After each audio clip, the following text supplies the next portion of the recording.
और जब बिटिया का विवाह होता है तब पूरा घर आनंद के साथ रहता है।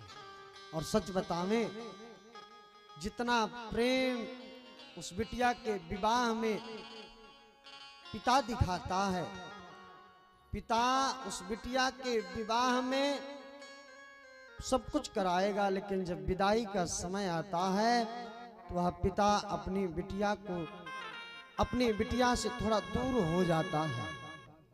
जब वही बेटी हाथ को पकड़ करके एक बार सीने से लगती है, वास्तविक में उस पिता का कलेजा फट जाता है कि आज मेरे आंगन की लक्ष्मी किसी और के आंगन में जाकर के अब महकाएगी, आज मेरे घर की तुलसी किसी और के घर में जाकर के वहां की सुंदरता को बढ़ाएगी।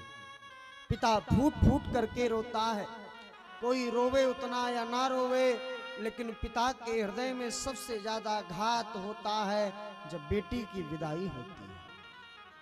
ऐसा नहीं है कि माँ के हृदय में नहीं होता है, माँ के भी हृदय में होता है, लेकिन माताएं अपनी भाव को दिखा देती हैं, लेकिन पिता अपने भाव को दिखा नहीं पाता है कि मैं अपनी बिटिया का विदाई कर रहा हूं। बेचारा कोने में जाकर के फूट फूट करके रोता है। ये पिता का भाव है। इसलिए भैया मैं तो कहता हूं, हे नारायण, हर घर बेटी होनी चाहिए। जब बेटी होगी तो आपके जीवन में आनंद का अनुभव होगा। और बेटी नहीं होगी, बहू कहां से लाओगे?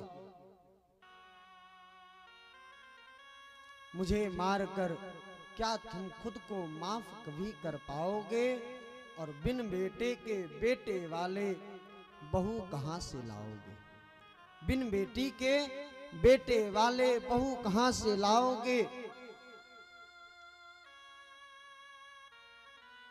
रक्षाबंधन का त्योहार आएगा तो उस भाई की कलाई सुनी पड़ जाएगी। यदि बेटी नहीं रहेगी, भैया दूज कौन मनाएगा?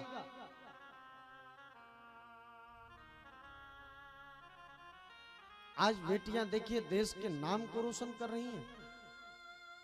बेटों से कई ज्यादा कदम बेटियां आगे बढ़ करके काम कर रही हैं।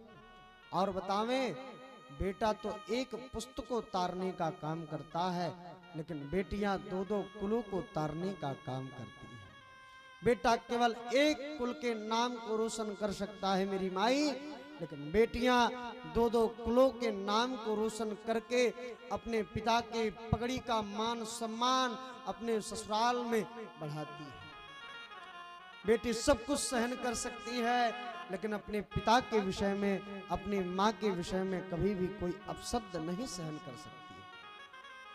क्यों? क्योंकि उसे पता है कि मैं अपने पिता की कलेजा का टुकड़ा थे और मेरे पिता ने किस प्रकार से मुझे किसी के हाथों पे सौंपा है, तो भरोसा करके ही मेरे पिता ने किसी के यदि हाथों में सौंपा है तो निश्चित ही वो मेरे लिए बेहतर नहीं, वो मेरे लिए बेहतरीन होगा। इसलिए मेरे पिता ने उनके हाथों में सौंपा है।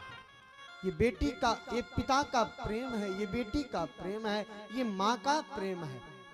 बेटी होती है तो माँ बेचारी जब से बेटी पैदा हुई तब से एक एक करके सामान इकट्ठा करती है ताकि पिता के ऊपर भार ना पड़े।